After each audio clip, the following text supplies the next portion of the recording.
Okay, good morning dear students. आज आपल्याला Mendel's law of inheritance बघायचं आहे. मेंडल्सनी कोणते कोणते लॉज पुटफोर्थ केले होते ते आपल्याला बघायचे आहेत. सगळ्यात पहिले आहे law of dominance, second is law of segregation and third one is law of independent assortment. ठीक आहे, तर वन बाय वन आपल्याला हे सगळे लॉज बघायचे आणि त्याच्यानंतर आपल्याला टेस्ट क्रॉस आणि बॅक क्रॉस काय आहे ते बघायचंय.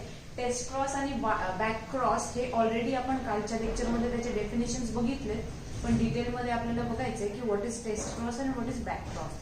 तर बिफोर दॅट आपल्याला बघायचंय law of dominance, law of segregation and law of independent assortment. तर सगळ्यात पहिले आपल्याला बघायचंय लॉ ऑफ डॉमिनन्स. ठीक आहे, तर या तीनहीमध्ये मी तुम्हाला स्टेटमेंट लिहिलेत इकडे बोर्डवर. बुकमध्ये तुम्हाला बरेचसे एक्सप्लेनेशन सुद्धा दिलंय, पण व्हॉट इज मोस्ट इम्पॉर्टंट की तुम्हाला स्टेटमेंट बऱ्याच वेळा विचारलं जातं. ठीक आहे, बाकी एक्झाम्पल वगैरे तुमच्या फक्त अंडरस्टँडिंग साठी दिलेलं असतं. तर what is most important, statement is most important. ठीक आहे, स्टेटमेंट तुम्हाला बऱ्याच वेळा 1 किंवा 2 मार्क्स साठी विचारलं जातं. ठीक आहे, तर first is law of dominance. सगळ्यात पहिले लॉ ऑफ डॉमिनन्स मध्ये काय सांगितलंय, when two homozygous individuals with one or more set of contrasting characters are crossed. काय सांगितलंय की जेव्हा दोन होमोझायगस इंडिव्हिज्युअल्स, आता होमोझायगस म्हणजे काय, सेम असेल तर आपण होमोझायगस म्हटलं होतं, हे मी ऑलरेडी तुम्हाला सांगितलं. किंवा होमोझायगस ची जी डेफिनेशन आहे ते आपण ऑलरेडी काल बघितली आहे. तर जेव्हा दोन होमोझायगस इंडिव्हिज्युअल, होमोझायगस म्हणजे कसे, कॅपिटल टी कॅपिटल टी हे काय आहे, होमोझायगस आहे. Capital T small T heterozygous आहे. म्हणजे 2 लेटर डिफरंट असतील तर that will be heterozygous, 2 letter same असतील तर that will B homozygous.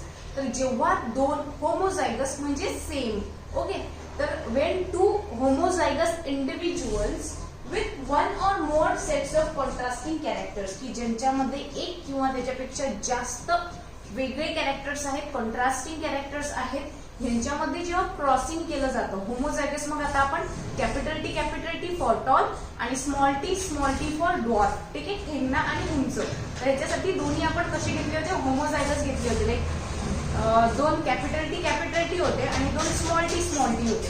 Right, तर दोन्हीही कसे होते, होमोझायगस होते, पण दोन्हीही लेटर्स कसे होते, सेम होते. कॅपिटल टी स्मॉल टी म्हणजे दोन्ही इंडिव्हिज्युअल्स कसे आहेत, हे दोन्ही इंडिव्हिज्युअल्स होमोझायगसच आहे, पण कॅरेक्टर्स कसे आहेत, दोघांचे कॉन्ट्रास्टिंग आहे, वेगळे आहेत. एक उंच आहे, एक ठेंगणा आहे.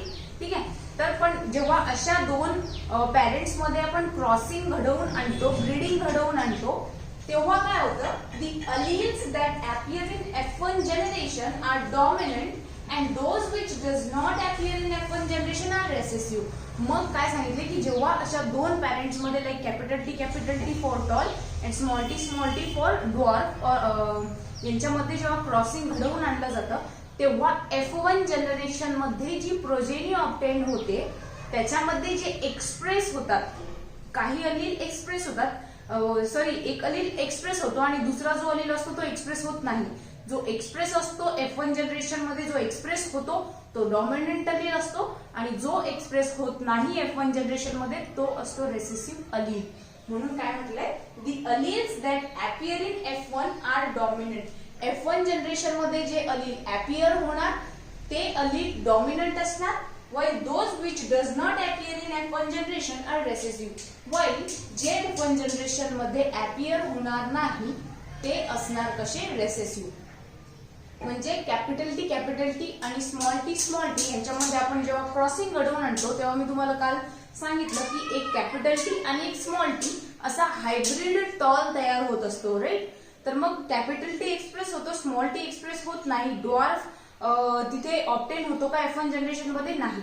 म्हणजे टॉल कसा असतो, डॉमिनंट असतो आणि डॉर्फ कसा असतो, रेसेसिव्ह असतो. तेच आपल्याला लॉ ऑफ डॉमिनन्स मध्ये सांगितलंय की F1 जनरेशन मध्ये जो अपीअर होणार, जो एक्सप्रेस होणार त्याला आपण डॉमिनंट अलील म्हणणार आणि जो एक्सप्रेस होणार नाही त्याला आपण रेसेसिव्ह अलील म्हणणार. हे केव्हा होणार, जेव्हा आपण 2 होमोझायगस इंडिव्हिज्युअल मध्ये क्रॉसिंग घडवून आणतो की ज्यांच्यामध्ये कॅरेक्टर कसे असतात, 1 or more कॉन्ट्रास्टिंग कॅरेक्टर्स असतात, तेव्हा हे घडून येतं किंवा डॉमिनंट किंवा रेसेसिव्ह अलील आपल्याला F1 जनरेशन मध्ये मिळतो. याला आपण म्हटलं होतं याला आपण काय म्हणतो, लॉ ऑफ डॉमिनन्स. तर हे आहे लॉ ऑफ डॉमिनन्सचं statement. Then turn to the next point, that is law of segregation. सेग्रिगेशनचा मिनिंग होतो बाळांनो सेपरेशन. ठीक आहे. तर स्टेटमेंट मध्ये काय सांगितलंय, तर when hybrid forms gametes, the alleles segregate from each other and enter in different gametes. काय सांगितलंय की जेव्हा एखादा हायब्रिड गॅमेट फॉर्म करतो तेव्हा त्या हायब्रिड मधले जे अलील्स असतात ते सेपरेट आउट होतात आणि वेगवेगळ्या गॅमेट मध्ये ते एंटर होतात. ड्युरिंग गॅमेट फॉर्मेशन हे होत असतं. तर हायब्रिड म्हणजे कोणता असू शकतो, कॅपिटल टी स्मॉल टी, कारण की तो हेटेरोझायगस हायब्रिड असतो. किंवा प्युअर टॉल कोणता येणार, कॅपिटल टी असेल तर that will be pure tall, आणि स्मॉल टी असेल तर that will be pure dwarf. पण कॅपिटल टी आणि स्मॉल टी असेल तर हा कसा झाला, हायब्रिड झाला, की ज्याच्यामध्ये एक कॅपिटल लेटर आहे आणि एक स्मॉल लेटर आहे. पण कॅपिटल लेटर नेहमी एक्सप्रेस होतं किंवा तो डॉमिनंट असतो. कॅपिटल लेटर आपण डॉमिनंट साठी आपण कॅपिटल लेटर यूज केलंय आणि रेसेसिव्ह साठी आपण स्मॉल लेटर यूज केलंय. तर कॅपिटल टी आणि स्मॉल टी असेल तर कॅपिटल टी एक्सप्रेस होणार, स्मॉल टी कॅपिटल टी च्या प्रेझेन्स मध्ये एक्सप्रेस होऊ शकत नाही कारण तो रेसेसिव्ह असतो आणि कॅपिटल टी हा डॉमिनंट असतो. पण कॅपिटल टी आणि स्मॉल टी हा हायब्रिड टॉल असतो, प्युअर टॉल नाही. प्युअर टॉल म्हणजे कॅपिटल टी. ठीक आहे. तर मग जेव्हा असा हायब्रिड गॅमेट फॉर्म करतो तेव्हा त्या हायब्रिड मधले जे अलील्स असतात बाळांनो ते सेपरेट आउट होतात आणि ड्युरिंग गॅमेट फॉर्मेशन किंवा त्याच्या बरोबर जेव्हा सेल्फिंग होतं, हे सुद्धा आपण काल ऑलरेडी पाहिलंय की F1 प्रोजेनी जी असते किंवा F1 जनरेशन मध्ये तयार झालेलं जे हायब्रिड असतं, प्रोजेनी असतं किंवा ऑफस्प्रिंग असतं, त्याचं स्वतः बरोबरच मेटिंग घडवून आणलं जातं किंवा सेल्फिंग घडवून आणलं जातं. Like capital T small T तयार झालं असेल F1 जनरेशन मध्ये तर capital T small T into capital T small T असं केलं जातं सेल्फिंग. किंवा मग त्या कॅपिटल टी स्मॉल टीचं दोन्हीपैकी एका पॅरेंट बरोबर क्रॉसिंग घडवून आणलं जातं. यालाच आपण टेस्ट क्रॉस, बॅक क्रॉस असं काल डेफिनेशन मध्ये इम्पॉर्टंट टर्मिनॉलॉजीज मध्ये बघितलं होतं. तर असं इथे काय सांगितलंय मग की जेव्हा असा हायब्रिड गॅमेट किंवा हायब्रिड फॉर्म गॅमेट तयार करतो किंवा त्या हायब्रिडचे गॅमेट्स फॉर्म होत असतात तेव्हा अलील्स सेपरेट होतात आणि ते डिफरंट गॅमेट्स मध्ये एंटर होतात. The gametes formed are pure and in that they carry only one allele each. मग ह्याच्यापासून तयार होणारे जे गॅमेट्स असतात हे प्युअर असतात आणि त्यांच्यामध्ये एकच अलील कॅरी फॉरवर्ड झालेला असतो. ठीक आहे. म्हणून काय सांगितलंय की जेव्हा हायब्रिड गॅमेट फॉर्म करतो तेव्हा त्याच्यामधले जे अलील्स आहेत ते सेग्रिगेट होतात, सेपरेट होतात आणि डिफरंट गॅमेट मध्ये ते एंटर होतात आणि त्याच्यानंतर जे गॅमेट्स मग फॉर्म होत असतात किंवा नंतर जे प्रोजेनी फॉर्म होतात ते प्युअर असतात आणि त्यांच्यामध्ये प्रत्येकी एक अलील काय होत असतो, कॅरी फॉरवर्ड होत असतो. लाईक आपल्या पॅरेंट्स मधनं आपल्यामध्ये क्रोमोझोम्स येत असतात. एक मदर कडनं येतो, एक फादर कडनं येतो रे, आणि दोन्ही ते सेग्रिगेट होतात आणि आपल्या मध्ये काय होत असतात ते गॅमेट फॉर्मेशनच्या वेळी ते एकत्र येतात आणि आपल्यामध्ये ते कॅरी फॉरवर्ड होत असतात. म्हणून आपण दोघांचं कॉम्बिनेशन असतो. ओके. तर हे होतं लॉ ऑफ सेग्रिगेशन. म्हणजे काय सांगितलं इन शॉर्ट की गॅमेट फॉर्मेशनच्या वेळी हे जे अलील्स असतात ते काय होत असतात, सेपरेट आउट होत असतात किंवा सेग्रिगेट होत असतात, वेगळे होत असतात. Then last one is law of independent assortment. तर what is law of independent assortment? When hybrid possessing two pairs of contrasting factor forms gametes, the factors in each pair segregate independently of other pair. म्हणजे इथे काय सांगितलंय की जेव्हा hybrid म्हणजे मी तुम्हाला सांगितलं की जेव्हा दोन्ही लेटर्स एकत्र असतात तेव्हा तो हायब्रिड टॉल असतो, प्युअर टॉल नसतो. ठीक आहे. दोन्ही लेटर्स सेम असतील तर दॅट विल बी प्युअर, पण दोन वेगवेगळे लेटर्स असतील तर दॅट विल बी हायब्रिड. तर मग असा हायब्रिड की ज्याच्यामध्ये दोन कॉन्ट्रास्टिंग फॅक्टर्स असतील, लाईक एक कॅपिटल टी आणि एक स्मॉल टी असतोच हायब्रिड मध्ये युजली, की दोन कॉन्ट्रास्टिंग फॅक्टर्स असतात, एक कॅपिटल टी असतो, एक स्मॉल टी असतो. कॉन्ट्रास्टिंगचा मिनिंग होतो वेगळा. ठीक आहे. Factors forms gametes. मग असा हायब्रिड जेव्हा गॅमेट फॉर्म करतो तेव्हा हे जे फॅक्टर्स असतात, फॅक्टरलाच आपण जीनही म्हटलंय. ठीक आहे. Factors are now termed as genes. ठीक आहे. तर the factors in each pair segregated independently of other pair. म्हणजे याच्यावरच तो समोर सांगितलाय लॉ ऑफ इंडिपेंडेंट असॉर्टमेंट. म्हणजे काय की जे सेग्रिगेशन होत असतं बाळांनो किंवा गॅमेट फॉर्मेशनच्या वेळी जे सेपरेशन होत असतं ते इंडिपेंडेंटली होत असतं. ते एकमेकांवर अवलंबून नसतं कुठल्याच प्रकारे. ठीक आहे. इंडिपेंडेंटली ती पेअर काय होत असते, सेग्रिगेट होत असते आणि समोरच्या जनरेशन मध्ये कॅरी फॉरवर्ड होत असते. ते कुठल्याही प्रकारे एकमेकांवर डिपेंड किंवा आधारलेले नसतात. ते इंडिपेंडेंटली त्या ज्या पेअर असतात त्या सेग्रिगेट होतात. अलिल्सच्या ज्या किंवा फॅक्टर्स जे असतात ते काय होतात, इंडिपेंडेंटली सेपरेट आउट होतात. ते जीन्स जे असतात ते इंडिपेंडेंटली सेपरेट आउट होतात आणि काय होत असतात, समोरच्या जनरेशन मध्ये ते कॅरी फॉरवर्ड होत असतात. म्हणजे ते एकमेकांवर कुठल्याही प्रकारे डिपेंडेंट नसतात. म्हणून आपण म्हणतो लॉ ऑफ इंडिपेंडेंट असॉर्टमेंट. तर हे जे स्टेटमेंट्स मी तुम्हाला सांगितले हे स्टेटमेंट्स तुम्हाला पाठ करायचे आणि एक्झाम मध्ये तुम्हाला हे स्टेटमेंट्स 1 किंवा 2 मार्क्ससाठी ऑब्व्हियसली विचारले जातात. कुठलाही विचारला जाईल, एकतर लॉ ऑफ डॉमिनन्स विचारला जाईल, इंडिपेंडेंट असॉर्टमेंट सुद्धा विचारलं जाऊ शकतं किंवा सेग्रिगेशनही विचारलं जाऊ शकतं. तर व्हॉट इज मोस्ट इम्पॉर्टंट की स्टेटमेंट्स तुम्हाला माहिती असणं गरजेचं आहे, कारण स्टेटमेंट्स आर मोस्ट इम्पॉर्टंट. तर असो हे होते laws of Mendel's law of inheritance. आता नेक्स्ट आपल्याला टेस्ट क्रॉस आणि बॅक क्रॉस बघायचंय. तर first one is back cross. F1 individuals obtained in cross are usually cell to get F2 progeny. हे पण मी तुम्हाला ऑलरेडी काल सांगितलं होतं की युजली काय असतं की F1 जनरेशन मध्ये आपण एक प्युअर दोन्ही पण प्युअर पॅरेंट घेत असतो. एक प्युअर टॉल घेतो, एक प्युअर डॉर्फ घेतो. यांच्यामध्ये जेव्हा फ्युजन होत असतं आणि गॅमेट फॉर्मेशन होत असतात तेव्हा F1 जनरेशन मध्ये तयार होत असतो हायब्रिड टॉल. ओके. मग हा हायब्रिड टॉल तयार झाला की त्याचं स्वतः बरोबरच सेल्फिंग घडवून आणलं जातं. ठीक आहे. टू गेट F2 प्रोजेनी किंवा त्याच्यानंतरच्या जनरेशन मधलं ऑफस्प्रिंग मिळवायचं असेल तर त्या F1 जनरेशन मध्ये तयार झालेल्या प्रोजेनीचं स्वतः बरोबरच सेल्फिंग घडवून आणलं जातं. किंवा ऑर मध्ये काय की त्या प्रोजेनीचं दोन्हीपैकी एका पॅरेंट बरोबर काय घडवून आणलं जातं, मीटिंग घडवून आणलं जातं. त्याला आपण टेस्ट क्रॉस असं म्हणत असतो. ठीक आहे. पण बॅक क्रॉस म्हणजे काय की F1 प्रोजेनी मध्ये किंवा F1 जनरेशन मध्ये तयार झालेलं जे ऑफस्प्रिंग असतं त्याचं स्वतः बरोबर मेटिंग घडवून आणलं जातं आणि नंतर F2 जनरेशन मधला ऑफस्प्रिंग मिळवलं जातं. ठीक आहे.